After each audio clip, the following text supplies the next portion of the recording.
Okay, so we have a new microphone today, and an insane cat outside that's probably going to be very distracting. Okay, so, I left my phone low. Welcome to the stream. Let me get this guy started. So today we're a little bit more structured than last time. We at least have a subject matter we want to go over. And I have a new intro. Okay, it says, welcome, and thank you for joining today's live stream. I'm Kevin, the familiar face from the DFW Autistic Support Group, and today I stand before you with NeuroUnify, united in our dedication to neurodiversity. Our mission has always been to offer a place where neurodiverse individuals can unmask and truly be themselves. It's about fostering a sense of belonging, as powerful as the moment one of our members realized the group was his sanctuary from an unseen abuse. It's that realization and transformation that we're here to protect and multiply. As we stream today, it's with a heavy heart but a determined spirit. We're at a juncture where the continuation of these life-changing gatherings, our website, and our outreach hangs in the balance. I'm also facing a personal crisis with an eviction notice in hand and a bank account that reflects the financial hardships many of us know all too well. We're rallying for funds to maintain the momentum and to prevent the disbanding of our support network. The donations we received are not for vague purposes. Every dollar is accounted for and goes directly towards crucial expenses like our digital platform, organizing our meetings, and my own modest living expenses so that I can dedicate myself full-time to this cause. Our financials down to the last cent will be public record on our website and are currently being put on there. That's something that was different from last time too, is I started putting some of it up there, some of the overhead and expenses and stuff. This is a fundraiser, and yes, it's urgent. Your support is not just about keeping the lights on, it's about ensuring our collective voice in neurodiversity continues to echo in the hearts and minds of those who find solace in our community. Please consider donating through neurounify.com or supporting us on Patreon. Your generosity is the your generosity is the lifeline that will carry us through this challenge and into a future where each neurodiverse individual can stand tall in their truth. Thank you for being part of this moment, for your support, and for believing in a world where neurodiversity is not just seen but celebrated. Now, what was I like the other part of it? Now let's dive in. So today's subject matter is going to be predominantly focused on navigating relationships. It's a tricky subject. I do have some experience on the manner. I had to do I went to school. My major was I wanted to be a sex therapist, so I had some training when it comes to sex and relationships and some of the complexities there, but also was recently commissioned to, because I also do some dating coach stuff on the side, I was recently commissioned to write a chapter, or two chapters eventually, but anyway, the subject matter was relationships on one chapter and the other chapter was sexuality, and so there is some subject matter expertise. Yeah, it is a vaguely new setup. We've got a question in chat. It says, "Hey, new setup?" ? And yeah, some of the changes in the housing situation has changed the furniture situation, and so I figured improvise, adapt, and overcome. And for any of the nerds in the audience, Star Fox coffee. I can't let you brew that, Star Fox. Makes me giggle every time. But yeah, so today's subject matter is going to be focused primarily on how to navigate relationships when you experience social situations a little differently. But first, I need to make two minor changes to the setup that I forgot about. One is a noise canceling thing for less distraction and background noise, and the second thing I remember now. Yeah. Anyway, bear with me for just a moment, and we will be right back.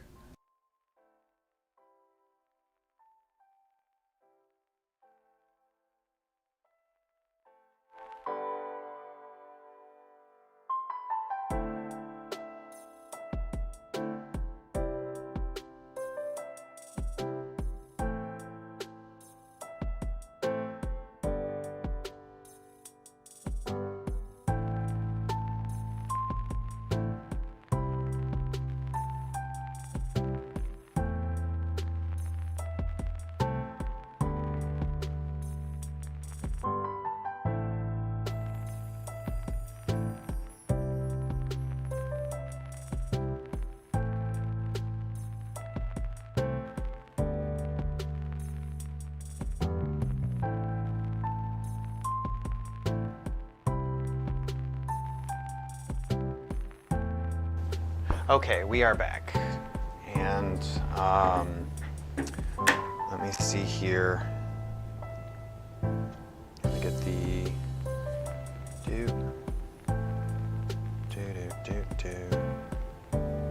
Oh, this is going to be difficult. Paste this. Copy. Paste. And then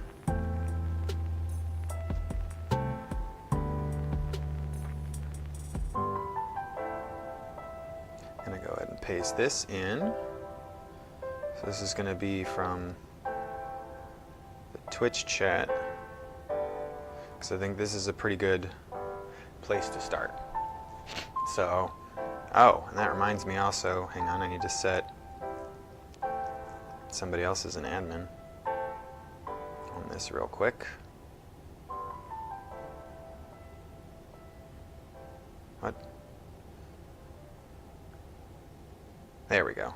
And then, oh, I'm on the wrong account. I'm a smart person. Okay. We're figuring it out. Where is YouTube? There's YouTube.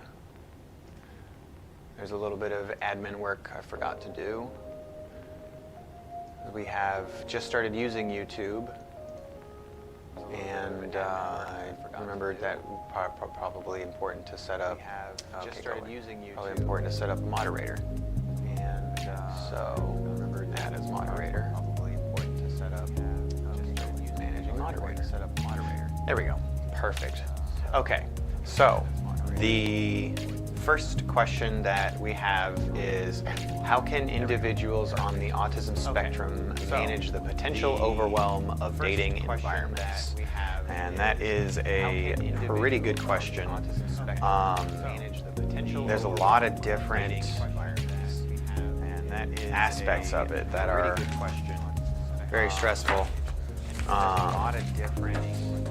I got some props now. It's literally just a text printer page.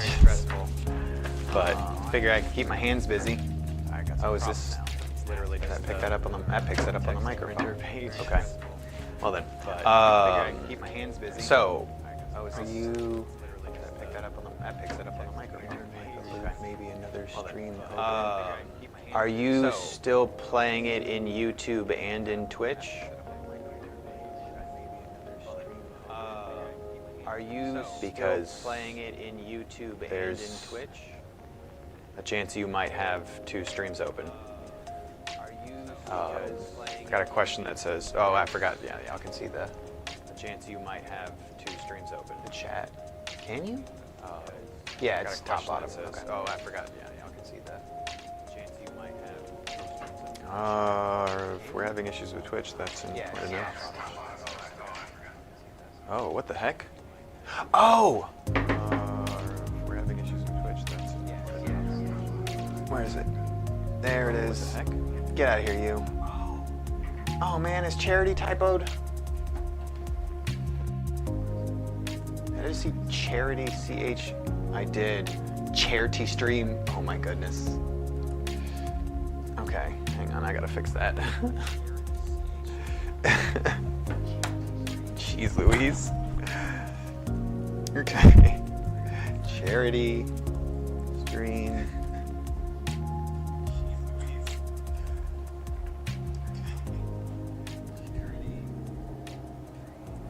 Live Q&A. Managing. No, what is it? Navigating relationships. Autism. Charity stream, live Q&A. Join us as we discuss the complexities of navigating relationships as a neurodiverse individual.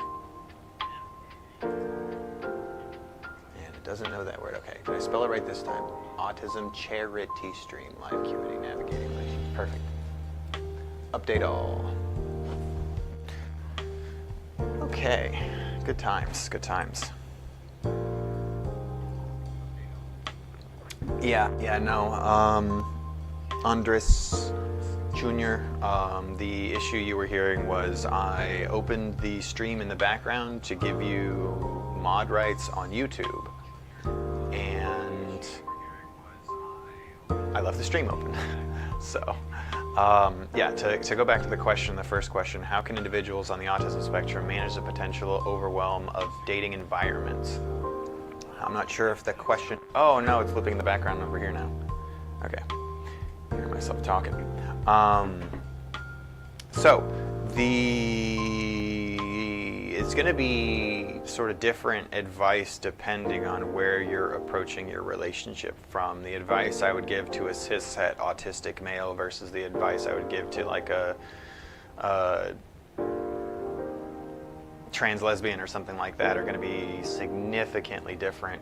I think really it's going to be kind of a lot of the same advice that I would give a neurotypical person too, when it comes to navigating relationships, although there's a level of importance that is associated to some of these things more with neurodiverse people than with your average neurotypical.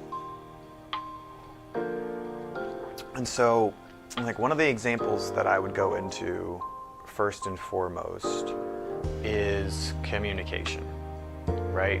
So if you're autistic,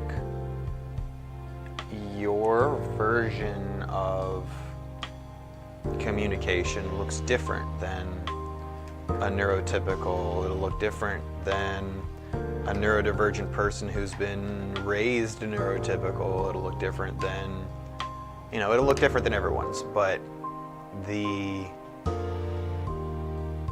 thing to keep in mind when you're autistic is a lot of us will tend to be very prescriptive with our language, meaning the meaning of the word is predefined, and its definition as per Merriam-Webster or Collins or whomever is the de facto understanding of the word. And so when you're communicating with other people, a lot of times you'll default to assuming that because there is a standardized definition that is quote unquote universally agreed upon, that everyone should be held to the standard of that definition. And you can get in a lot of trouble there when communicating with people, because the meaning of words are so fluid and so unique to the individual.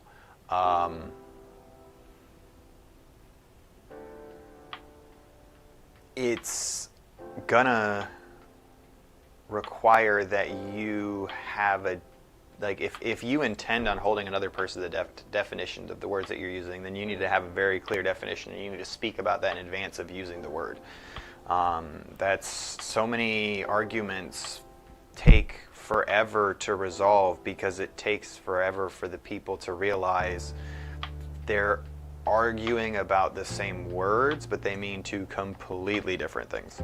And so one of the key things to do is define words that are important to you early on in the beginning. Like, it doesn't, you don't need to ask somebody if they're marriage material to understand what marriage means to them, because that's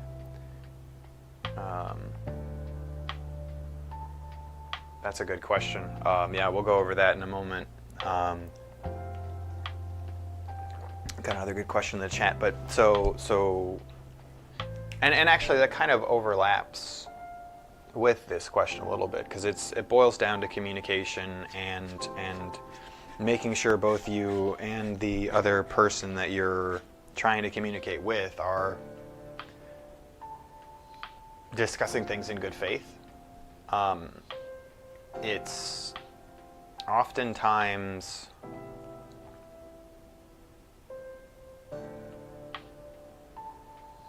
the words support or love or date even, or a perfect example is there's a common troped argument where it's why don't we talk anymore, or why don't we talk like we used to, and people will often be very confused because they feel like they talk all the time. And when one person's saying it, they usually mean, why aren't we having deep, intimate discussions anymore? Not necessarily, why aren't we using words with each other, right? And you know, people can argue about that kind of subject matter for weeks, months, years, because they're using fundamentally different definitions of the word. And I think it's important to be careful of that. With the new camera setup, I got to make a minor adjustment. So I'm noticing the camera's a little low. Let's spin her up. Because we want eye contact, right? A little more.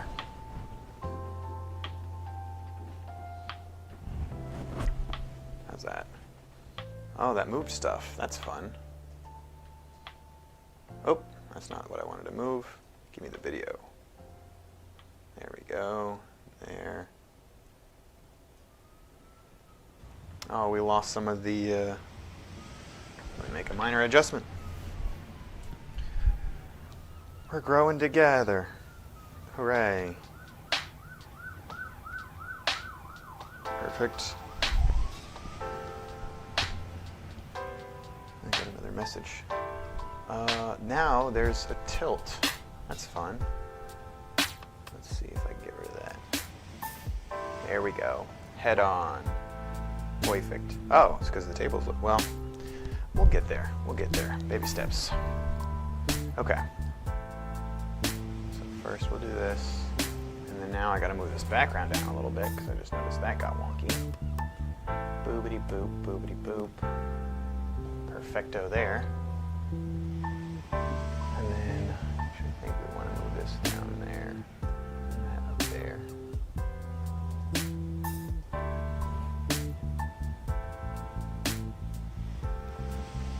Quality.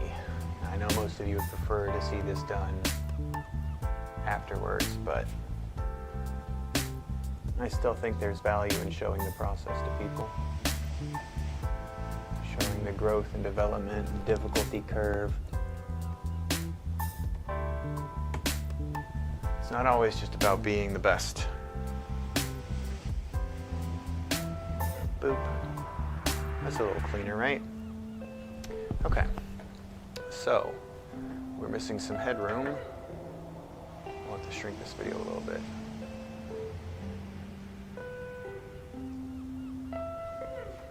Oy vey. Get out of there. And then get out of there. And put me in the center and boogity boo. Perfect. Okay. So, the managing potential overwhelm with dating environment. So once you've got the words and communication down, then yeah, I guess I really didn't answer the core of that question. It's about the environments, right? Because I think my first thought is environment as a whole, but I mean, there's also the struggle of literally managing environments where dates occur, like a coffee shop or a bar or a concert or something like that. And I think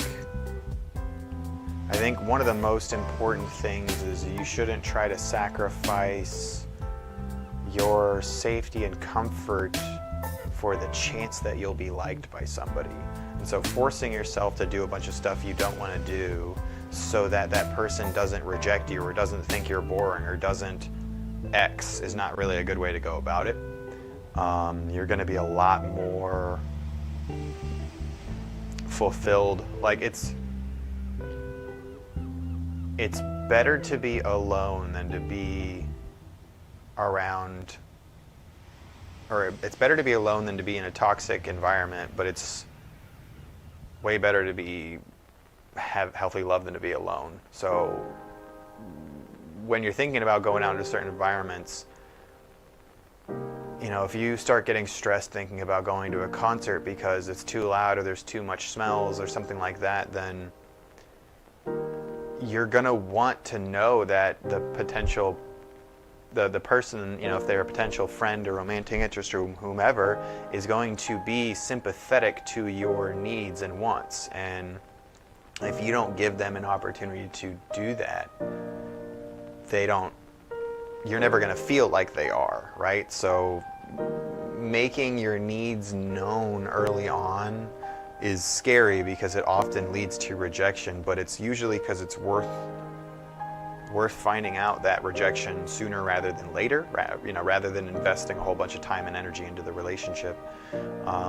And so really just kind of managing your partner's expectation and being prepared for the reception that you might get. I think I might zoom this in just a little bit more. A lot of extra headroom. There we go. And yeah, making sure that whoever it is that you're trying to hang out with is actually respectful of, do you need to wear headphones or sunglasses or a hat or whatever, and are they going to give you a hard time, or they're just going to be like, yeah, it's fine, I don't care. Because most people won't really care. Most people will be fine with it, but you'll deal with some controlling or petty or image-obsessed people who won't be okay with that, and you got to watch out for that kind of stuff. And again, that's what makes it the benefit of going through that awkward phase in the beginning of finding out, oh, they're going to think I'm weird, or they're going to reject me, or blah, blah, blah. Be like, good, get it out of the way.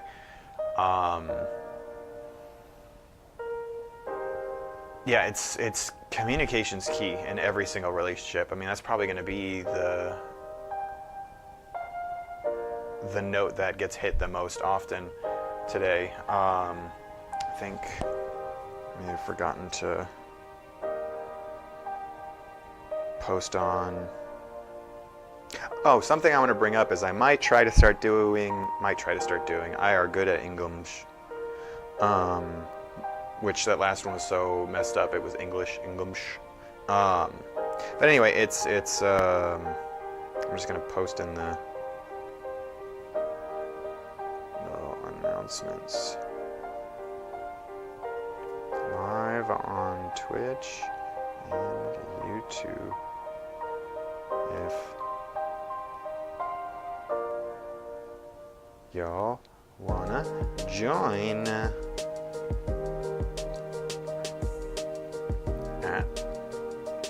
No, I guess I can't do an @ in Discord.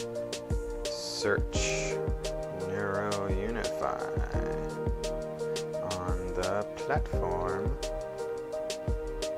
and the end to find us. Perfect. Okay, so we have that other question now to go back to, because again, I just noticed the music is still way up. So yeah, again, the communication is going to be key. Being aware of your sensory sensitivities is also a big thing. Like if you're planning on going out somewhere, don't try to be tough. Don't try to say, oh, I can tolerate it for a while. Like you're burning spoons, you're burning energy. That's going to bite you in the butt if you're having a lot of fun. Actually, it's going to be hard to have fun because you're going to be too busy thinking about how you don't want to seem like you're not having fun. And it takes so much energy. So being really careful with that kind of stuff is going to go a long way. Just honest and direct. Somebody cares about you and wants to respect your boundaries. They'll want to do something that works for both of you, not just for them. They don't want you to impress them or suffer, sacrifice for it. Like especially most of the time, if I want to hang out with somebody, I want them to enjoy themselves. I don't want them to just let me enjoy myself and be a participant. Like I know that's a place where a lot of people who are, for lack of a better word, lonely and desperate will come from is oh, I'm fine with whatever, I just don't want to be alone. And it's like, but they're not fine. And they can't, I don't know how to mean very well, but it's fine is a relative term, and a lot of people use it wrong, I think. Well, wrong's not the right word, but knowing that you can tolerate a certain level of torture doesn't necessarily mean that being tortured is fine, right? Like, does that make sense?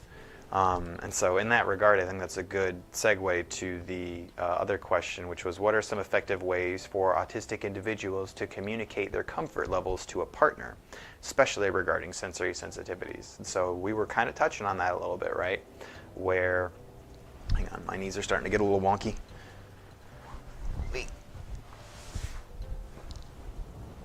Okay. So, I think for a lot of people, really the problem with communication comes with having poor communication partners.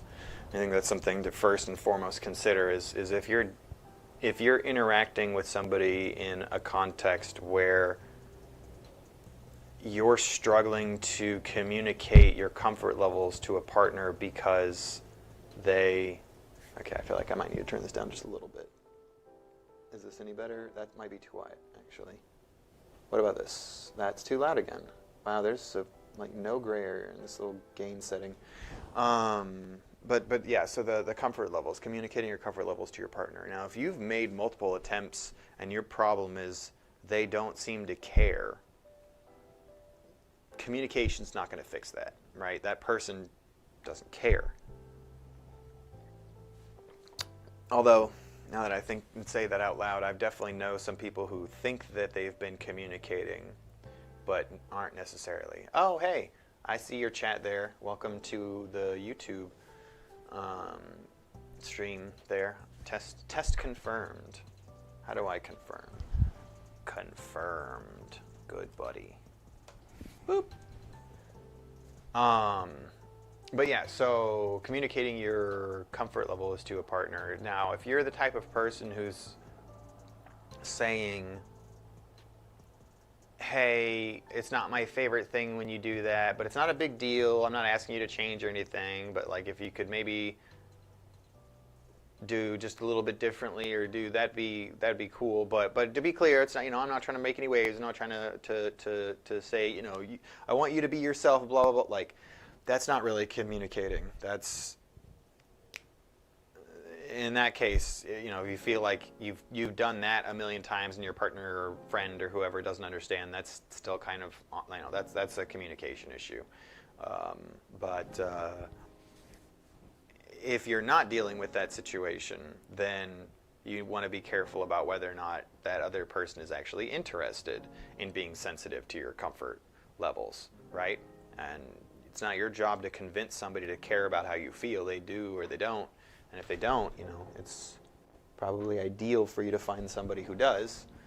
And then if you are in a situation where maybe you're just nervous or you're beginning or starting off, I feel like that's where this question can come in handy, where what are some methods to broach the subject, right? Or if you're in a situation where you thought you were okay with stuff and now you've learned you're autistic and you're realizing those things you were feeling in this situation wasn't just average discomfort, it was pain and so on and so forth, then it can be hard to communicate that kind of stuff because a lot of times you feel like you're maybe a hypocrite or you were misleading somebody, or there's ways to judge yourself to where you're not realizing you just are learning where your boundaries are and you weren't as prepared to communicate that before. But again, if somebody really cares about you and cares about your feelings, then even if they were violating the boundary before, they won't be mad at you for communicating the boundary. They'll be mad at themselves for violating the boundary in the past. That's definitely something I actually recently just had to bump into. There's a person who, I don't really want to go too much into it right now, at least not without their permission to talk about it. So if you find yourself in a situation where maybe your feelings about something have changed or you've recently become more sensitive to it or whatever, and you're trying to communicate to your partner your sensory sensitivities, or not partner necessarily, but well, I guess the question is to a partner, so we'll be specific to that for now. Nope. I mean, hang on, man. We'll one question at a time. Although I appreciate the enthusiasm, that's for sure. If somebody else has a question they want to throw in, they're welcome to do that. But Yeah, let me finish answering this first one up here. Or the second one, I guess. Comfort levels to a partner, especially regarding sensory sensitivities. Yeah, so right. So say you're in a situation where you were really passive and submissive when it comes to sex, and now you've realized that what you were feeling or dealing with was sensory overload or something like that, but you're worried that if you tell your partner, it's going to make your partner lose interest, or you end up being afraid of the consequences in some kind of way, right? So in a situation like that, I might just try to open up the conversation in a neutral territory where, like, it's kind of one of those conversations where there's not really ever a right time for it, but there are some times that are better than others. And so if you could find a more ideal time to bring it up, try to bring it up in a neutral context of, hey, I am in the process of self-discovery and I'm learning more about myself, and I've discovered this situation, or I've discovered this circumstance where I don't think I'm comfortable. And the way they respond to that should give you a pretty good indication on whether or not they actually care about your feelings too. If they're like, oh no, what's going on? Or, uh-oh, here's this crap again, or something like that, right? And I just want to be clear, like, those responses should be indicative to you of where the problem lies, right? If they're not receptive to information, the problem isn't with your communication. And I keep rehashing that because that was a very big problem for me. I got very effective as a communicator with people to the point where I felt like it was, I don't want to say easy. It was never easy. I mean, I exhausted myself so much I wanted to kill myself, but it became monotonous or predictable to be able to kind of go through those things, and it still wouldn't work for the people that I really needed it to work for, because they were never really listening to begin with. So when it comes to effective ways to communicate a comfort level to a partner, another key part of it is it a neurotypical or a neurodiverse partner? Because there's going to be a level of comprehension difference that's going to go there. And I think if it's a neurotypical partner, I think it's probably going to be a rip the band-aid off kind of situation.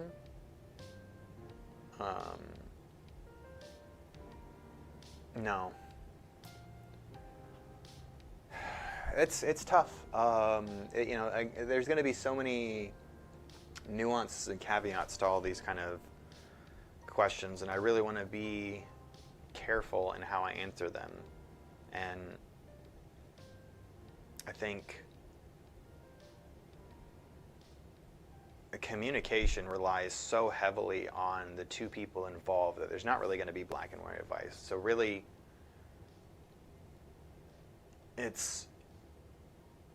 almost everything's going to boil down to discussing things with your partner and creating an open and safe and understanding dialogue, and then recognizing if that person doesn't create that safe space for you as well, that's not a healthy relationship, and you're not responsible for fixing it. And definitely some random advice from someone is not gonna solve that overnight. So for those of you who may just be recently joining us, this is I pressed a button. What did that do? 569. Am I still? Yeah, I still work. Okay, nothing happened. Cool. For those of you who are just joining us, this is a charity stream. We're trying to raise money for the DFW Autistic Support Group. and their sponsor Neurounify. Going through some financial hardships at the moment, really need the money. We're doing a lot of good stuff for people. We're helping creating a safe space, a community. We do a support group. We do worker training and stuff like that. So we're really trying to help make a difference in the neurodiverse community. We're focused on autism primarily right now, but as we grow, we are hoping to branch out. We just sort of need outside support to continue doing that. So if you go to neurounify.com/donate, or you could check out our Patreon. There should be links in the bio on Twitch and on YouTube, where we're streaming live in both places. This is designed to be a live Q&A. We want to provide a community resource for people who need help and maybe can't afford it, or just looking to feel less alone. So we're out here every Monday through Friday from 11 to 1, at least, starting now, trying to raise money, raise awareness, and hopefully get out of this emergency situation we're in with the support of the wonderful neurodiverse community. That said, too, I also am thinking we might start doing a evening stream as well, probably somewhere between 7 and 9 p.m., maybe longer. Probably going to do some kind of gaming thing or something like that, just to have it be a little more upbeat, a little more energetic, another way to draw in more attention. So if that's something that interests you, I'll be doing Q&As and I'll be happy to help as much as I can. Just keep an eye out for that. It might be showing up on the schedule. So the next question that we have is, are there particular strategies that can help autistic individuals interpret their partner's nonverbal cues more effectively? I'm going to have to think about that one for a moment. It's tricky. I have a lot of strategies. I have a lot of effective techniques. Most of them I can't just dish out in a short form thing. I mean, this is a 2-hour stream, but I think it's difficult. So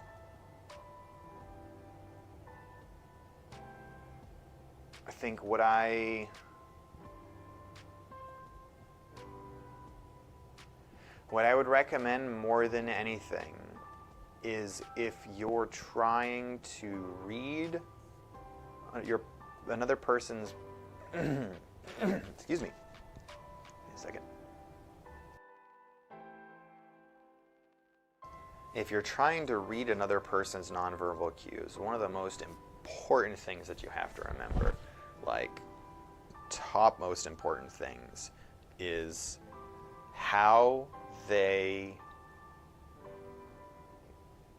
body language works with other people in different social settings. How does their body language work with people who are very close to them, like in that personal space bubble?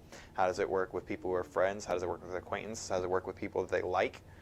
And not judging any one piece of body language independently, like, oh, their arms are crossed, that means they don't like me. No. If their arms are crossed, their legs are crossed, there's 20 other things, well, maybe not 20, but there's 3 or 4 other things that need to also be aligned with something like that before it has any kind of value in interpreting a body language. And then when it comes to tone, I think it's a slippery slope there, because I've met so many autistic people who fixate on tone, who then can't struggle to give people the grace when the tone and the voice don't. Basically, short version, it might help you with neurotypicals, but it will hurt you with neurodiverse people. And so I would hesitate to fixate too much there. But I mean, the real key, I think, is,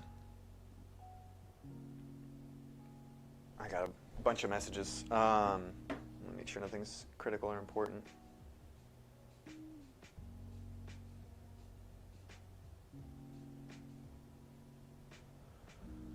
Okay, that's fun to learn. So we're also raising money to make sure that I can pay for an internet connection so that I can keep doing the support group and keep providing resources and stream. So to focus back though, the strategies to help an autistic partner interpret their partner's nonverbal cues more effectively. It's going to go back to communication. I think it's important with a romantic partner at least, or a life partner in some sense, that they be a person who's willing to adapt and accommodate your needs.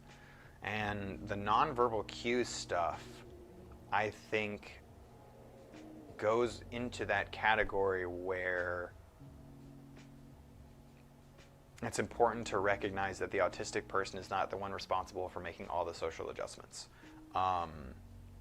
If you're a person who relies heavily on nonverbal cues and nonverbal signals in order to get your needs or wants met, that's also actually kind of a maladaptive strategy and not healthy communication. And so trying to discuss with your partner some kind of compromise where you can have some external signal. Like, one of the nice things I saw for me was there's like a pin that you could buy that like has a little slider on it and you can show what you're feeling. I feel like if you were to ask your partner to have something like that, like, hey, could you give me some kind of external signal or visual indicator on what you're feeling so that you don't think that I'm just trying to ignore you, because that's what you'll run into a lot, is that lack of awareness makes it seem like it's a lack of empathy or a lack of caring, and it's not the same thing. And so when you're trying to understand your partner, that's a big thing about it. Sorry, I got distracted again. Nonverbal communication. Yeah. Seeing if there's some method that they can meet you in the middle at, I think, is the best way to go about it with a problem like that. Is because it acknowledges that you care about and want to meet their needs. And so if they're a reasonable, compromising person, that should be the crux. That should be the point of it, is like working together to make sure that you're able to meet each other's needs. It's the difference between interdependence and codependence, right? You want to be able to be there for each other, but you need to be able to communicate that in a way that the other partner understands. I think that's one of the things that some people fail to realize, is that if you're just using words back and forth with other people is not communication, right? If you're not transferring information, if there's not value, or not value per se, but if there's not an understanding of what's behind the words, then you're not really communicating anything. You're just word vomiting, and there's not a lot of value in that in a relationship. So when it comes to interpreting a partner's nonverbal cues, if it's a cue to you and they want you to receive the signal, adapting their communication towards a method that works for you is probably the ideal way to go about it, because you're not going to be able to fundamentally change who you are or how you perceive the world. And I can speak from experience that when you learn body language really well and you can interpret it more on the fly, it's still inconvenient and difficult. It's not something that you'll just magically start doing autonomously and now you'll know, oh, they told me about these 5 nonverbal cues, so now I know how to interpret them when they show up. It's like, well, no, you're probably not even going to be looking at their body or their face when they're doing those things. And if you are staring at their body or their face, you're probably not going to be communicating very effectively because you're going to be focused on that, right? You want to be able to be listening to your partner, understanding what they're saying, hearing it and validating it. You don't want to just be sitting there thinking like, what does that signal mean? What does that signal mean? What does that signal mean? And so asking your partner to respect your differences and use communication methods that work for you is, I think, the ideal strategy there, is saying, hey, you know, I care about you and I want to show you that I care about your feelings and what you're thinking and feeling, but I find it very hard when you use these types of communication methods. Can you try to communicate it differently? It's a very reasonable compromise. And if the relationship is working and it's worth it, that shouldn't be, like, it's not going to be easy, right? You're asking somebody to change something that they've done, but if they care about you and they want you to understand and that's the goal, that's not hard, right? Like if you're dating someone and you speak Chinese and they speak Japanese, right? Like there's nothing wrong with asking each of you to learn a little bit of the other person's language in order to be able to communicate better, right? And it's the same kind of thing here, right? Like they're just speaking a different language. But if they want you to understand, then they should want to speak the language that you understand and not try to force you to always speak theirs, right? So hopefully that answers that question. And I think we've got about 9 minutes left, and if I recall, that brings us to potentially either self-care time or maybe one more question. No, I'm so goofy with this tech here. Also, it's so sensitive. The power button, sometimes we use the power button, sometimes doesn't, and it's just rough. Okay.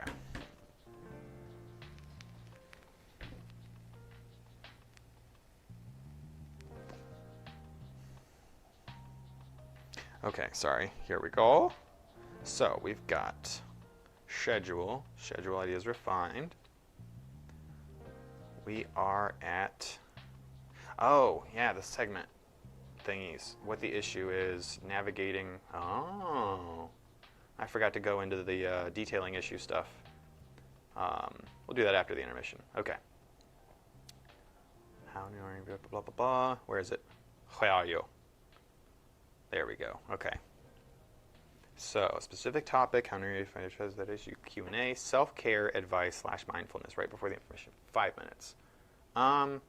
Yeah, so we've got a little bit of time. I can go back over and cover what I missed. So, what the issue is how to navigate relationships with other people while you're neurodiverse, or specifically in a lot of these cases it's going to be about autism, what it looks like. So, oh boy. What it usually looks like with the neurotypical and neurodiverse partner pairing is a hot and cold push and pull style interaction where there's intense interactions and affection and interest, and then suddenly just walls come up, and then a lot of regret and self-loathing, and then an attempt to reconnect. And that cycle just tends to go over and over and over again. At least that's the pattern that I've seen usually. Hang on, I gotta mute again.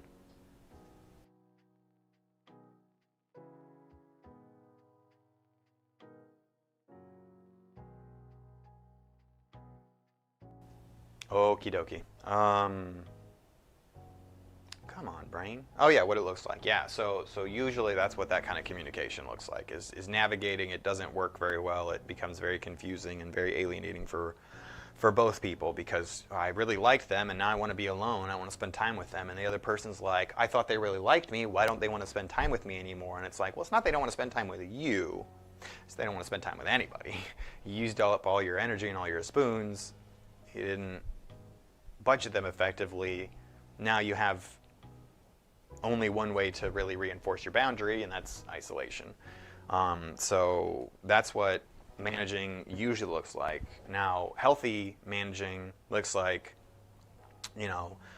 somewhat regular conflict, but that two parties are open and honest about with each other, where like, hey, when you do this thing, I feel this. And they go, oh, I didn't know you felt that way. I feel bad that you felt that way. Let me think of ways that I can adapt and adjust my behavior. And then they do, and then things are better. And that's the key of that communication. Now, there's definitely going to be some things where people can't or won't change, or they try to change and it's too hard, and that's where compromise and relationships or work and stuff like that comes into play. So, the impact on the autistic individual, usually. When you try and fail at relationships over and over and over again, you tend to think the common denominator is yourself and take it out on yourself, and then when you have that belief system, it's pervasive, and then if you don't like yourself, when other people meet you and they're like, well, if they don't even like themselves, why should I? And then it becomes a self-fulfilling cycle, and it's not good. But what healthy communication looks like with healthy navigating relationships with an autistic person, usually like 2 or 3 close friends, decent number of acquaintances, some social events here and there, and a general sense of belonging and well-being. I know that might sound foreign or alien to a lot of us, but that's what that looks like, and the impact on an autistic individual when it's healthy. Its impact on the employer. Yeah, if you don't know how to navigate relationships, work becomes very, very, very difficult, because people act like it's not personal, it's professional, and it's this and that, but people's feelings still get involved, they still hold grudges, there's still resentments, there's still cliques, there's still a bunch of social hierarchies to navigate that are very difficult. And when you're an employer and you have an employee who can't navigate those social situations effectively, usually the best thing to do for your company is to get rid of them, with capitalism being the way it is now. I mean, ideally, a company would train somebody and be like, oh, we see you have this deficit here, we see you have this problem here, let's improve it. But that's just not the case nowadays. What can be gained from resolving the issue? I think it boils down to Maslow's hierarchy of needs. Is when you're able to have effective communication and you're able to navigate human relationships, you're able to attain a level of independence and self-actualization that you just kind of can't otherwise. There's too much in this world that can't be done alone and requires people to have your back or have people looking out for you. And yeah, if you learn how to navigate relationships effectively, you significantly improve your outcomes and chances for success and your life expectancy. That's a big one. So, speaking of that, I should start preparing self-care stuff. I have topics for this whole week, which is good. We'll do the self-care stuff. Hopefully we have that better next stream. So, what is a good self-care thing to bring up?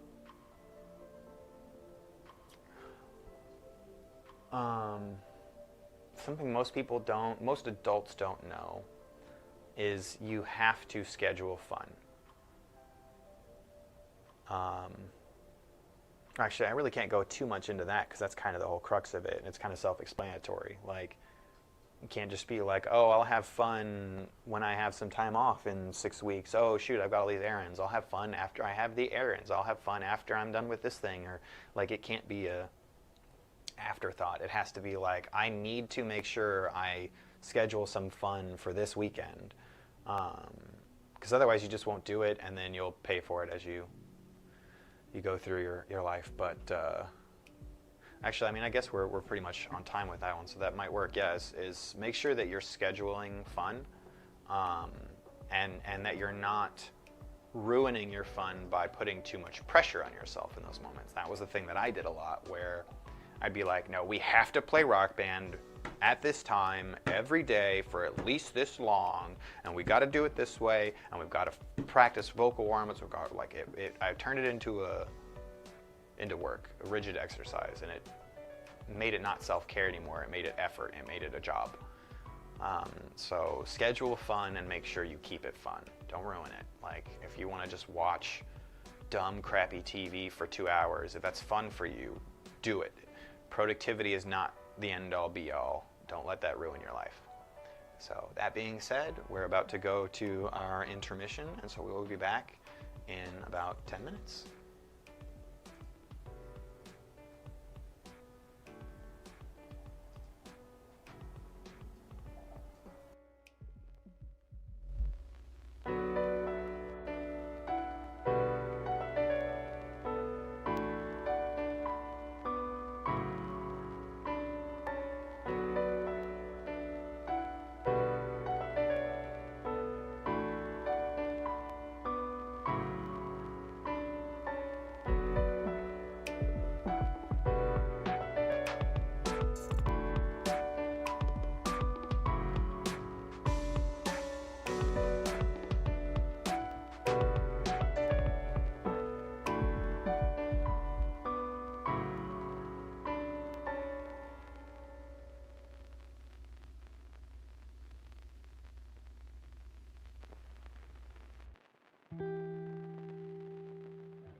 And we're back.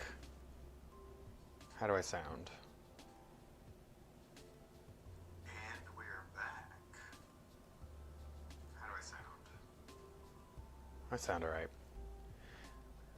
Oh, you'll probably want to see the screen. Okay. Oh, so we are back.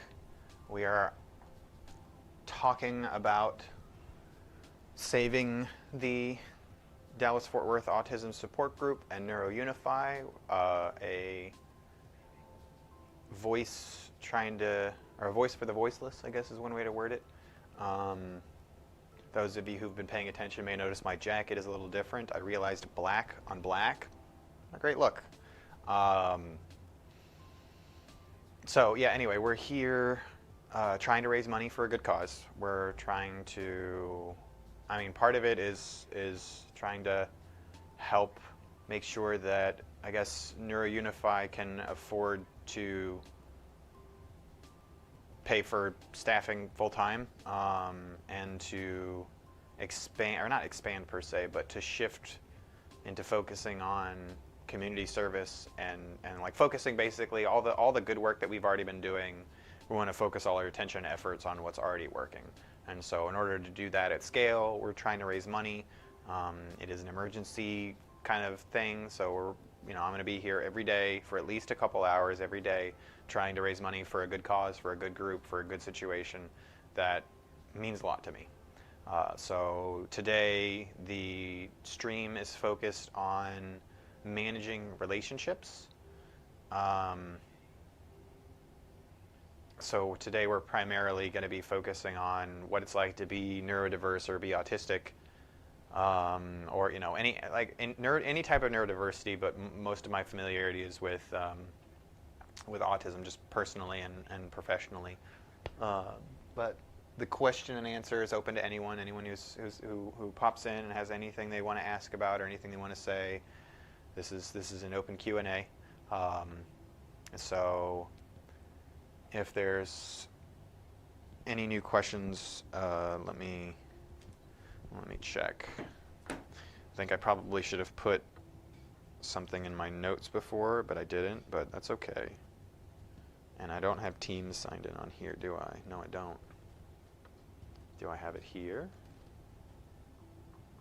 Because I have a list of questions that I pulled to draw from. Oh, I just noticed there's a question in the chat. Okay, well, we'll go with that one for now while I'm looking that up later. So, how do autistic individuals handle the balance between the need for alone time and spending time with a partner? Most don't. Oh, ow, hello, rib. Oh, that hurt. That hurt bad. Ow. All I did was move different and I just got stabbed by a bone. Oh, sorry, this might get annoying for a second while I fidget. Come on. Okay. So, how do autistic individuals handle the balance between the need for alone time and spending time with a partner?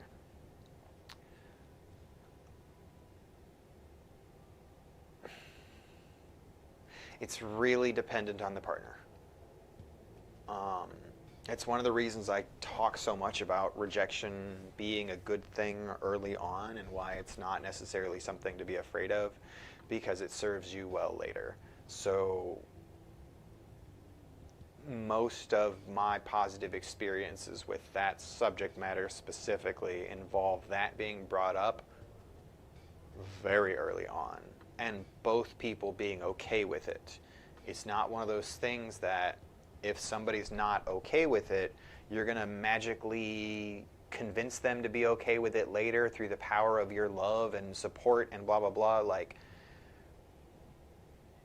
some people can handle that type of separation from their partner and some people can't. And it's not your job or responsibility to make somebody into something they're not. If you can't love them as they are now, then you don't really love them. You love the idea of them, or you love who they might become, or you love a perception or something like that. Um, and the same needs to be true vice versa, right? And so getting this kind of thing out in the beginning serves everybody involved in that conversation very, very, very well. Um, it's not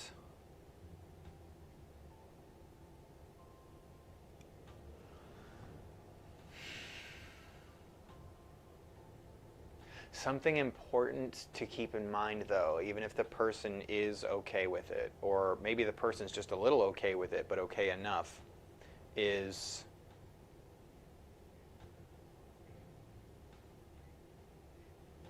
not,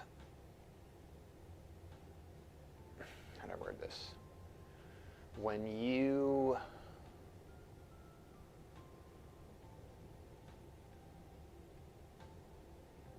value and defend your alone time, it can't be at the expense of the other person's well-being. It's not like compromise, essentially, I think is what I'm trying to get at with this, is balancing alone time. Wearing this jacket is not helpful right now. The heater just kicked in and it sucks. Give me a second to disrobe. Okay, so handle the balance between the need for alone time and spending time with his partner. Discussing it in advance, setting the expectations. That's a big part of it, right? Like you need to be able to tell your partner, like, hey, I'm going to need alone time every now and again. There's going to be times where I can't be around you. I can't be around most people. And it's not because I don't like you. It's not because I stopped being in love with you. It's not necessarily because something happened. There's nothing wrong. There's no problem. I just need time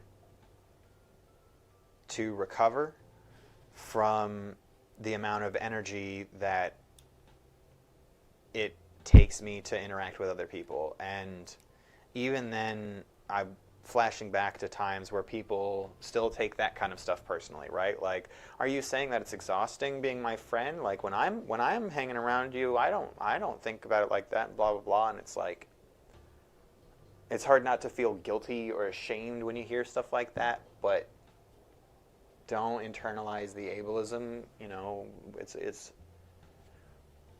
having a different methodology of surviving social interactions is not something to be ashamed of. And, you know, just because somebody else doesn't have that work the same way doesn't mean that you should hold yourself to that same standard.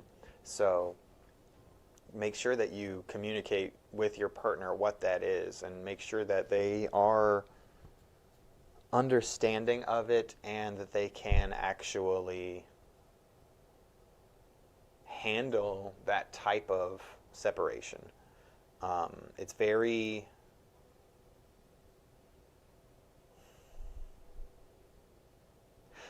common for people to want to pretend to be stronger or tougher than they are when they're interacting with a new romantic interest or potential relationship partner or existing romantic partner when you're terrified of being alone. But if it's not actually you that they're in the relationship with, is that really your relationship? Is the thing you're maintaining anything of value to you or the other person, really? Like, pretty sure they think that their goal is being in a relationship with another person, not with their mask, not with their perception or their codependent guilt, right? So finding the right, like, I guess I just want to hammer home that a lot of the struggles you might have when you're trying to communicate this stuff with other people isn't necessarily a problem with you, right?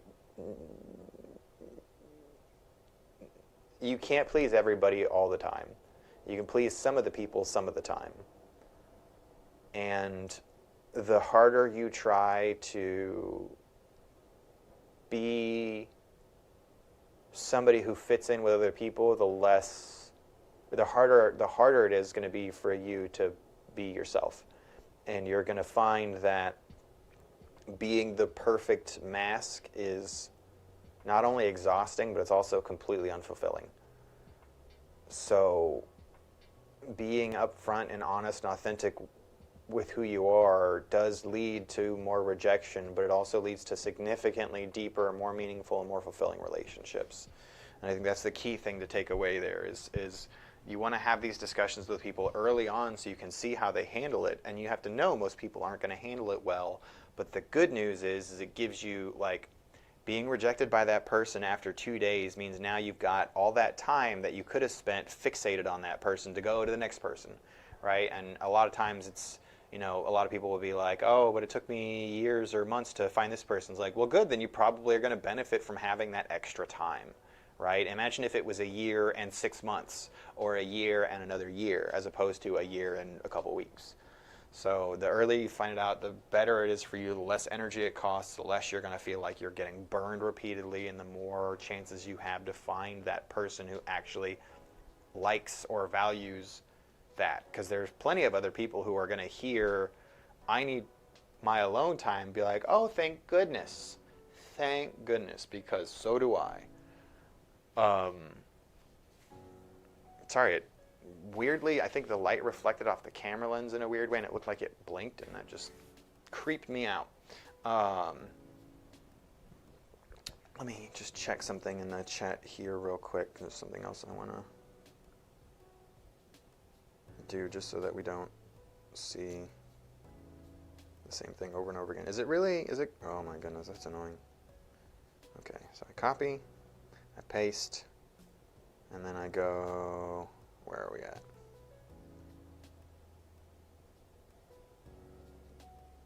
I'll do this one. That is not the one I selected.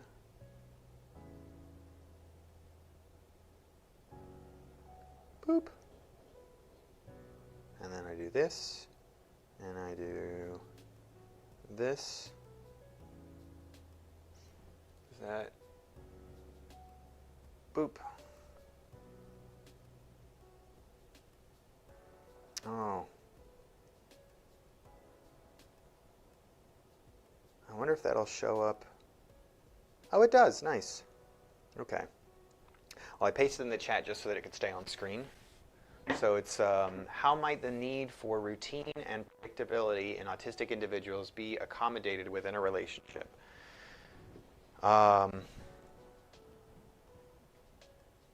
You'd think with me being the one to ask it that I might have an answer ready, but nope. Although technically I wasn't the original asker of it, I just sourced these questions. I thought they might be valuable to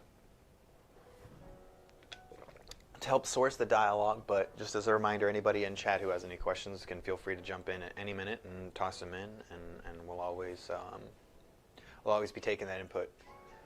Oh, hey, it's 12:34. We made it halfway. Time to celebrate. Good times for all. Another day halfway done, another life, another spin around the globe, survived halfway. For those of us who are in the Dallas-Fort Worth or Central Standard Time Zone, at least. So what advice do you have for, how might the need for routine and predictability in autistic individuals be accommodated within a relationship? And that's one of the reasons I think picking a partner properly pretty much... Okay, I'm getting way too addicted to the alliteration. I got to stop now or I'm going to be stuck. But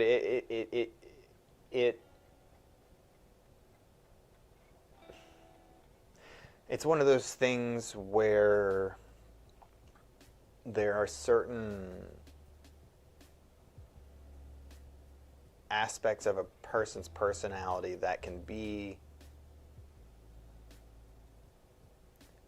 crucial to a relationship. So like the three biggest indicators for relationship troubles usually sex, in terms of how often and what kind, money, and parenting styles. So, like, what am I trying to say? When you're looking for a romantic partner, love doesn't solve everything. Love isn't enough on its own. There are going to be some areas where compatibility is really important, and I think routine and predictability can be a big one, especially if you're the type of person who doesn't have a lot of intimate friendships and a relationship is kind of your key place for intimacy. If you require predictability and routine, and your partner's a free spirit, and they decide without thinking to go to a vacation in another country for 2 or 3 weeks without any kind of warning, that's the type of stuff that could throw an autistic person's life into complete and total chaos. If you've made all of that time and space predicated around them and they just come in and out as they please, that's basically chaos and destructive to the schedule, right? And so that's going to cause some very difficult to overcome conflict unless you're already a very healthy and effective communicator. What was the next question? So what advice do you have for autistic individuals to explain their perspective and experiences to a neurotypical partner?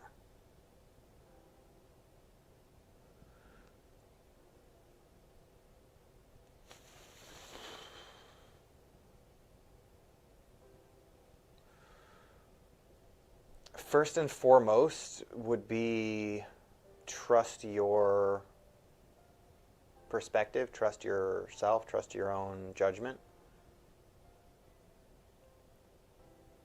It can be easy to want to deny your reality and accept another person's experience just for the sake of the comfort of it, the lack of conflict, or conflict avoidance.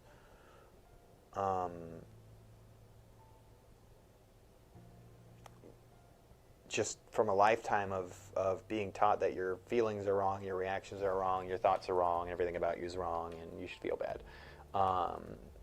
It's just not. It's not the reality, right? We're the ones who understand and know what's going on in our body the best. Just because we've been denied about it most of us, most of our lives, doesn't mean we were ever wrong. It can be hard to break out of that mindset, though. And so when you're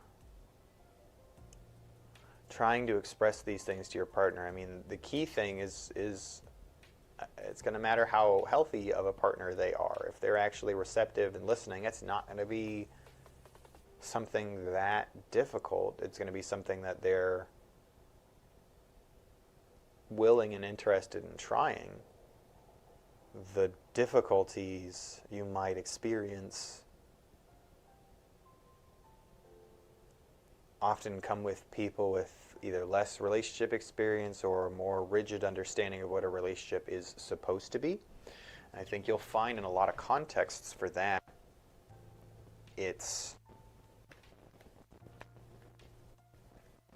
I struggle to give advice when it comes to trying to put band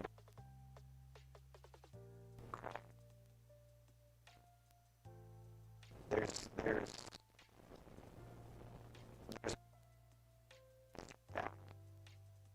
so oh,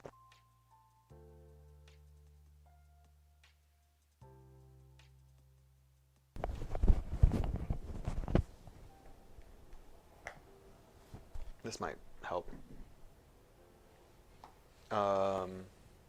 Okay, yeah, it might have been my body blocking it because it's wireless. Sorry about that. So, is it better now?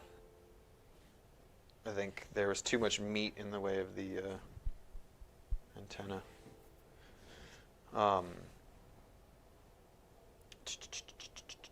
Explain their perspectives. Oh, right. So, perfect. All right. So with the explaining your perspective to a neurotypical partner, it's mostly going to be dependent on how interested they are in hearing your perspective. And if they're very interested in your perspective, you don't really need too much advice because the communication is going to be really dependent on the individuals involved in that communication exchange. And everybody communicates differently. So there's not like some generic advice that I can give you to be like, well, just tell them these things and they'll get it. But I can tell you it's another one of those things where if it feels like you're having a really hard time getting them to care or understand, it might not be a problem with your communication. It might be a problem with them not wanting to understand or care. And so, like, I think a lot of that advice comes from the fact that I've seen so many people on the spectrum become statistics of abuse because of a desire to appease and please and be accepted and included. And so I just want to really hammer home that that's not, like, you'll never be accepted if you're pretending to be somebody that you're not, right? That's not you being accepted. That's your mask being accepted. And I will tell you from experience, you don't feel it. You feel validated in knowing that you can succeed in those aspects, and there's some value in there knowing that you can. But yeah, it's. I want to be able to ignore my text messages, but some of them are important and some of them are related to this, and that's gonna. I gotta figure something out there. Let me make a filter priority thing. Perspectives to a nerd. Yeah. So when you're struggling in a relationship as a neurodiverse partner of a neurotypical person, like I just want to be adamant that we not bring in any internalized ableism, and we recognize that it's not solely our responsibility to make those changes. As someone in the chat referred to, that they took that mask off a long time ago, which is really good. It's that kind of stuff is exhausting. Hello there. We have another new person in the chat. Feel free to bring up anything if you have any questions or anything you want to talk about. This is a open forum. Glad to have you here. Mind of it's either Manny or Manny. I'm going to assume Manny. But yeah, so when it comes to neurodiverse and neurotypical interactions, like it's tricky because so many times I'll be talking to a neurodiverse person, come to find out that their partner is just like a narcissist, and it's like, well, I've tried this and that and this and that and that and that thing, and it's like, oh, they don't care. Nice. Good to know. I got it right. There is a little bit of a delay in the chat just because we're using a multi-stream tool, so we're live on Twitch and we're live on YouTube. And this is a charity stream, so it's to benefit the Dallas-Fort Worth Autistic Support Group, as well as Neurodiverse, neurodiversity-focused charity that tries to be a voice for the voiceless. I think that's been kind of my elevator pitch today. So we were talking about navigating relationships. So let me see what the other one we have here is. All right, see if we have another good question here.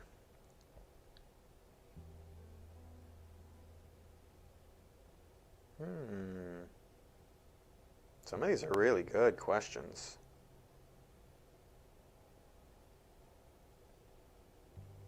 I think...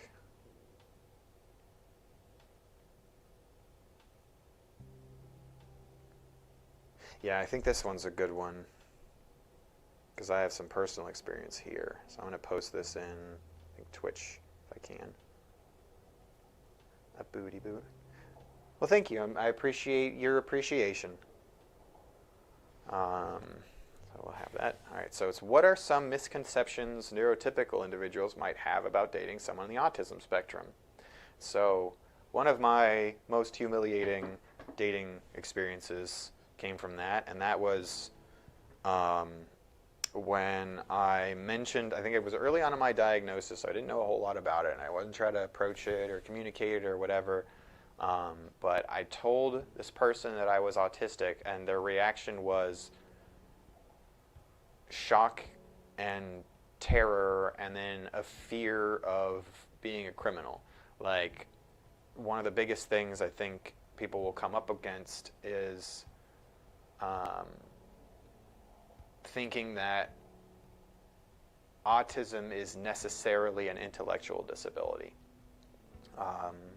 It's also something that I came across a lot when I first got diagnosed, and I was telling other people who I thought were autistic that I thought they were autistic, and it took me a while to realize that most people took it as an insult because they thought I was basically saying they were stupid.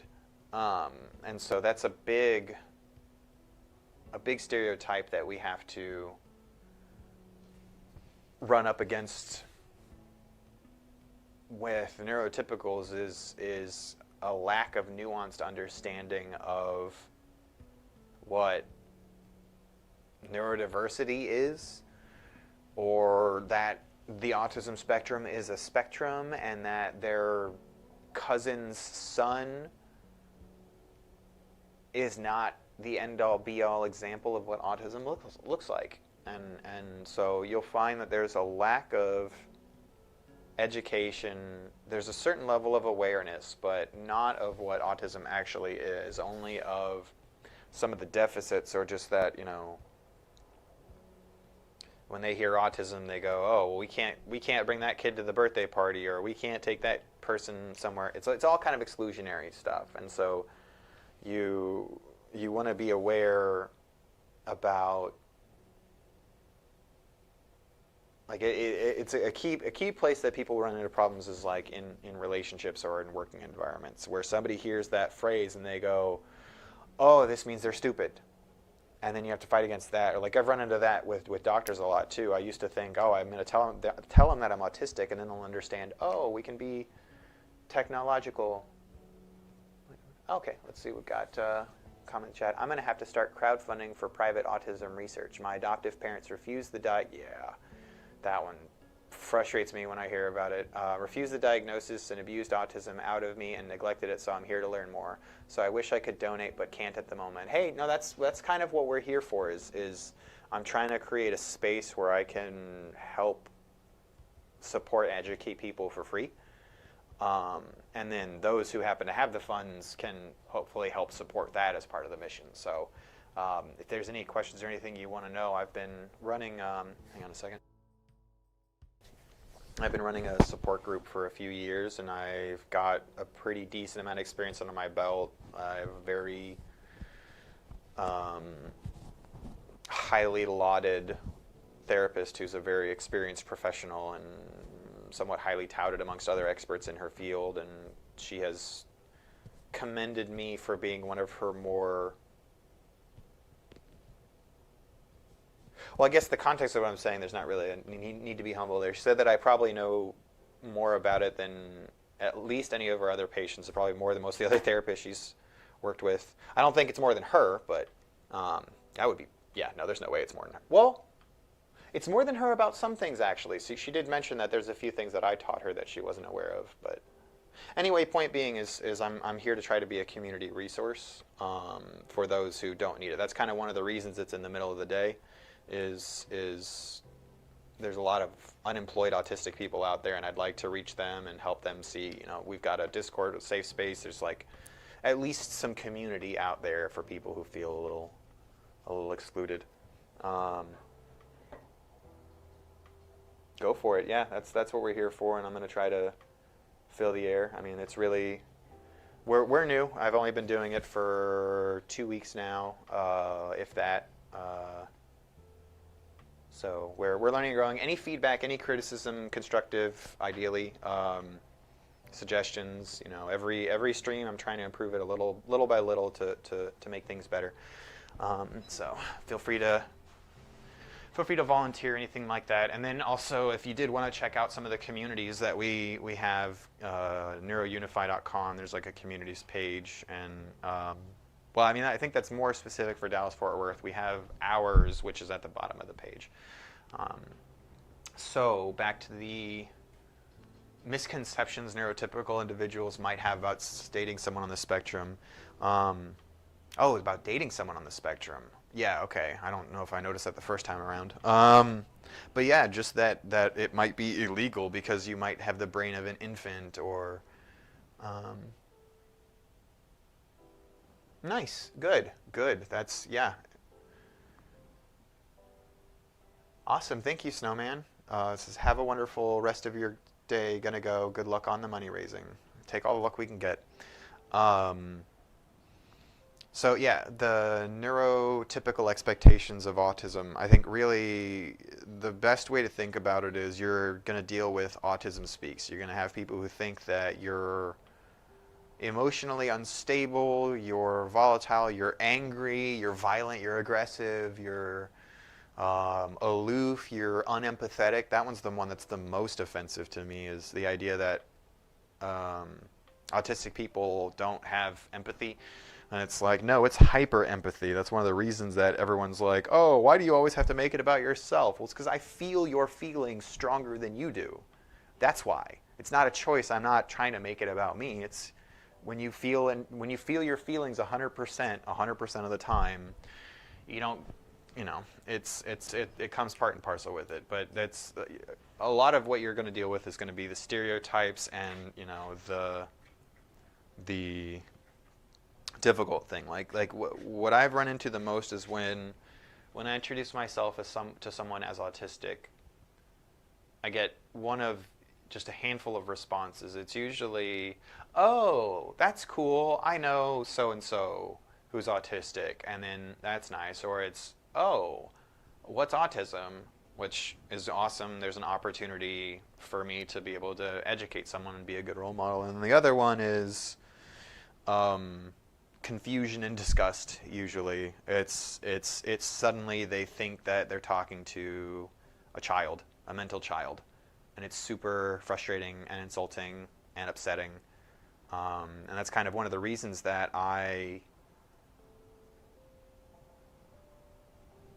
kind of got to a place where I wasn't sure if it was something that I should even put on my dating profiles anymore,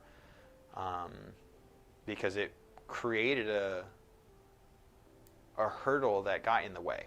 And so there's a lot of benefit to it being out in the open for people who are, like, essentially what I've found is that it's good to bring up after interest has already been established, but before commitments have been made, because it gives you a chance to know that they already like you and will be willing to make compromises around stuff, so you have a chance to explain things before a problem happens, which is nice. And there was going to be an or an and to that, but I forgot because I had a weird hiccup, and now my brain reset.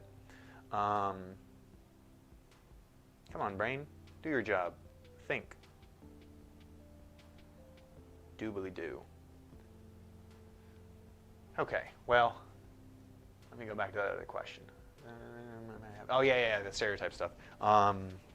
So really, yeah, that's kind of something that I would probably recommend to keep in mind when you're thinking about the misconceptions and prejudices and stuff that you're going to go up against. Is where is this person's personal experience with autism? Where is their education at? And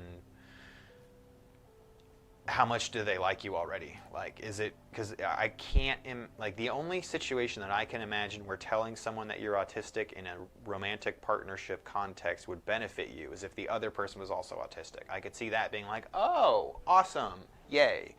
In almost every other situation, I could see it either being neutral or negative. And so it's something to keep in mind that you're going to have to fight the prejudice either way. It's definitely worth bringing up, but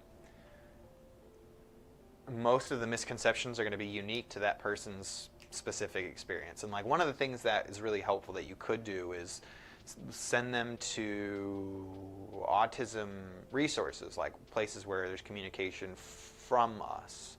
So like some of the social media channels where there's an autistic person sharing autistic information, or like the reddit.com, like r/Asperger's or an r/autism, and places like that where they can see firsthand that, you know, wait a minute, this communication looks like everyone else is it's not how I would talk, but it seems normal. It's like, yeah, because we are normal, just different. And so that's a big one there, is figuring out where that person's individual misconceptions and biases are, because most of the ones out there are not good. Like there's a few people out there who are going to be like, oh, that means that you can like do math and like remember everything, right? And like those are better prejudices to deal with, but they're still not great, because then you're being held to a higher standard that you can't meet, right? So you got to be careful when you're brushing up against that, because you also don't want to go into any of these relationships or expectations with a chip on your shoulder, right? You don't want to go in there assuming you're going to be misunderstood. You don't want to assume you're going to deal with prejudices or hatred or misunderstanding or whatever. Like, you want to know that it's a possibility, but you don't want to be bitter about it, right? It's one of those things that if you pay too much attention to it, you end up becoming like a self-fulfilling prophecy, where you become so fixated on looking for it that you can see it when it isn't there, or you'll take it too seriously or make too big of a deal of it when it is there. And you'll end up damaging or hurting the relationship because of wanting to die on a hill. And that's... there's a phrase I like that it's you can be right or you can be happy. It's rarely both. I have chosen in my life to be happy. It's very hard, especially when being right makes me happy. But when given the choice between one or the other, my life is significantly better when I choose being happy. That doesn't mean lie or be dishonest. It means let go. You don't have to argue about it. You don't have to convince somebody of your reality to be able to exist in a shared, enjoyable reality with them. So, is there any questions anybody has at the moment, or I've got another one that I might want to pull from. Give a couple seconds to see if anyone's got anything they want to bring up or ask. Oh, this one's a good one. Actually, we're about 10 minutes in. Maybe that one's a little too long. Oh, this one I'll have to think about, but it's a good question. Because this is a new subject for me, too. I'm going to post this into the Twitch chat. Unless I see anything new. Nope, okay. Boop. Boop. Okay, so it's what are some signs that an autistic individual might be in a relationship that isn't respecting their neurodiversity? So it can be really tricky, especially if you're in that place where you're fixated and looking for prejudices, and you're worried about appearing too autistic, or you don't want to, early in a relationship at least, it's normal for people to be much more willing to ignore red flags and push through difficulties and be compliant and be agreeable. But even early on, there's signals. Like, I think a really, really good indicator is consent. How often are they seeking consent before they're doing things to or with you or around you? If somebody switches into a place where they think, oh, we have a title, or oh, we have a commitment, therefore now I can do X, or I can do Y. Like, now I can, say these things this way instead of being nice or polite or blah blah. Like, he'll be able to kind of pick up on that by looking to see how they respect the boundaries, or how often they push your boundaries in the beginning. Like, people who won't respect you will usually feign politeness or remorse in the beginning. Gotta get my knees back where they need to be so I can be comfortable, and also knock down my water. Oh man, brain shut down again. It might be in relation. Yeah, isn't respecting their neurodiversity. So you'll see yourself. What was I saying? Or, I guess, how do I word this better? Early on, they'll be trying to figure out where your boundaries are. And, like, maybe the first or second time they violate the boundary, if you're at a place where you're confident and capable enough to bring those up right off the bat, you'll get a weird over apology the first time or second time, and then they'll start saying that you bring it up a lot. Or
Okay.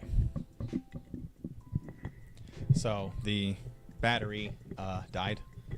I didn't charge it fully, so I do have a regular microphone we can use for a minute. Oh shoot, what was I saying? Oh yeah. Oh man, how far did I get into that before I went muted? Let me turn this guy off too. So, brain talk, words, good. Right, like when you're in a relationship with a person who is overly apologetic the first one or two times, but then starts being dismissive of it the times you bring it up afterwards, is like there's essentially the key difference is whether or not somebody thinks apologizing is what makes it better, or changing their behavior to not do that thing again is what makes it better. That's been the biggest indicator as to whether or not somebody respects you as a person, regardless of respecting their neurodiversity. If you say, hey, this bothers me, or hey, this hurts me, or hey, this upsets me, and they go, you're too sensitive, they don't care about you. They want to just be themselves, and they want somebody around them to witness it. They don't want you to be happy. They don't want you to be healthy. They don't want you to be cared about or validated. They're not thinking about you or your needs in those situations. That's disrespectful. So really just kind of paying attention to how people respond when you establish your boundaries or when you state your needs. Is that person concerned, making an effort, conscientious, or do they just apologize a couple times and then get mad at you for it later on? Like, those are such dead giveaways to me as to whether or not somebody's going to respect you overall. It's like, oh my God, I'm so sorry. I didn't know that was going to upset you. Or no, hang on. Let me give the actual apology. It's usually, oh my God, I'm so sorry. I didn't mean to hurt you. I'm sorry if you got hurt by that. And that's usually it. Like, there's a bunch of other stuff that's an actual apology that I kept wanting to put in because I actually apologize and I feel bad for when I do something. But if someone just goes, I'm sorry you felt that way, they're not sorry. They don't care. They don't like that they got in trouble. They don't like that you're mad at them, but they're not sorry about upsetting you. They're sorry that your upset is now their problem. And so, like, again, the key differentiator was identifying when somebody thought the apology was enough, or whether or not they actually followed it up with their actions and behavior. So we do still have just a couple minutes left. So if anybody has any more questions or anything they want to ask, now is a good time. If not, I will go ahead and start with the outro. Not outro per se. I still don't have anything written there, but I will start. Oh no, is one of the keys fucked? Oh, that sucks. Oh, one of these keys is screwed.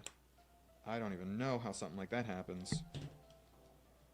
Holy smokes. It's like jammed inside the other rest of the keyboard. Holy smokes. That's nuts. Okay, anyway, it's fixed. Perfect. All right. So let's see. I've totally shut down with one friend because she doesn't seem to understand my struggle and does things that make me struggle more. And it could be she doesn't have the space to remember, but now I'm not able to talk about it. How would you deal with this? So,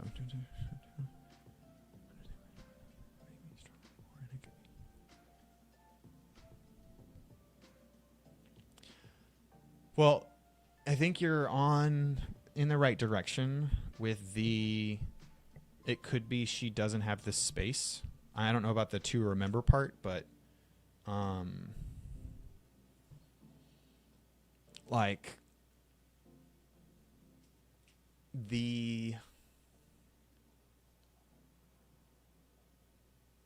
there's a common problem with autistic people where we will often so with ADHD people, with autistic people, it's a fantastic relationship if it's kept in its bubble. Trying to expect anything more out of them than what you are getting in the moment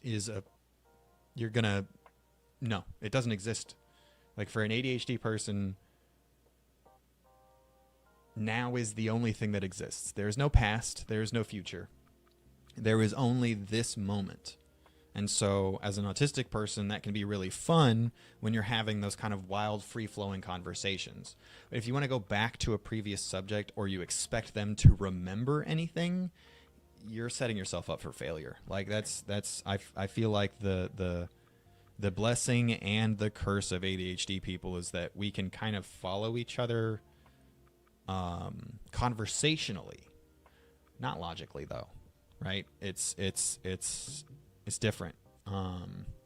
Well, I mean, there's other communities, and then there's also, like I said, there's just enjoying it for what it is the key part for me. It's like, I got a couple ADHD friends who I know I can't talk to them about serious stuff because they just aren't capable of it. But they're very fun, very enjoyable. I feel good when I'm around them. Like, it's nice to have. I have like cat hair in my nose or something, and it's been driving me crazy. But yeah, anyway, there's value in those relationships as long as you understand what you can expect from them. You don't want to expect more than that. That's where you end up with heartbreak or upset or disappointment, is when you have those expectations, right? So we are at the tail end of the stream. So let me see this little outro here, and then I do some individual stuff. If you wanted to reach out to me or DM us or anything like that, you can feel free to ask more. Where is the darn script? Here it is. Okay, so ending stream words, 2 to 4 sentences, short sentences was possible. Clear state and action point steps, sign off the stream. 2-minute yeah, okay. So before we end the stream, I like to do I'd like to regularly do a sort of like a group meditation, just like a deep breathing exercise or something really simple to help re-regulate, because I know a lot of times the subject matter in this stream can get a little serious or a little stressful or stuff like that. So I think lately I'm just focusing on the concept of 6, 7, 8 breathing, which is where it's sort of a way to kind of down regulate your nervous system, where you breathe in for 6 seconds, hold it for 7 seconds, and then breathe out for 8 seconds. Because there's a sort of neurological trick that occurs when you breathe out in that rhythm, where it's your body's thinking you're exhaling more. I don't want to get too super technical. You're tricking your body into thinking you finally escaped the tiger, basically, right? You're going, oh, we're breathing a sigh of relief. This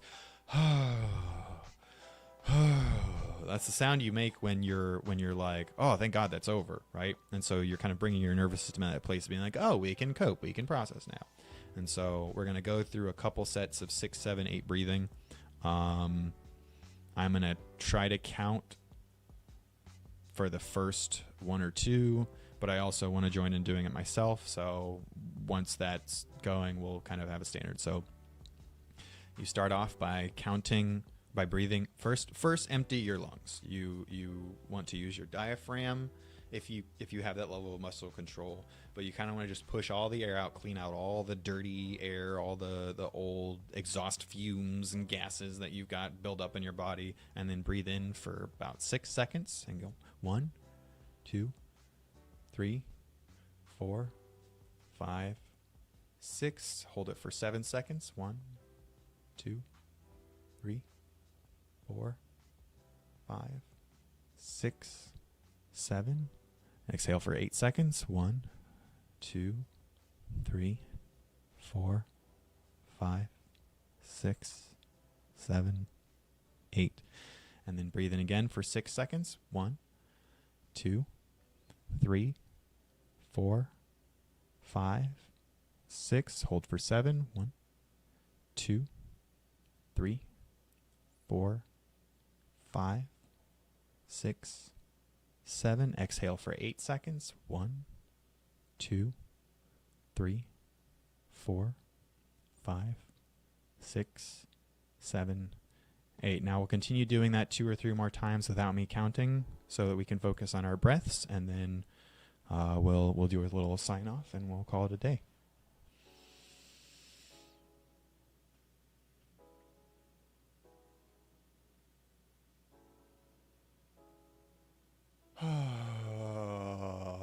Also, it does help if you make that sound, by the way. The vibrations and resonance in your chest kind of does a nervous system thing for you too.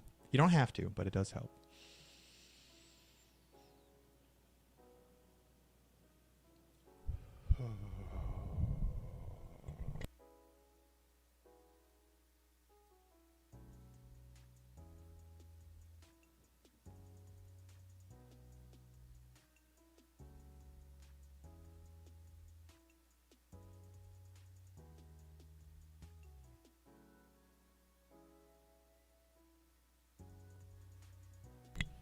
Okay, hopefully that helped some of y'all. And just as a reminder, this is a charity stream for NeuroUnify and the DFW Autistic Support. So if you'd like to learn more, you can check out our website, neurounify.com. We do have a Patreon that's linked, I think, in our description, as well as the bio.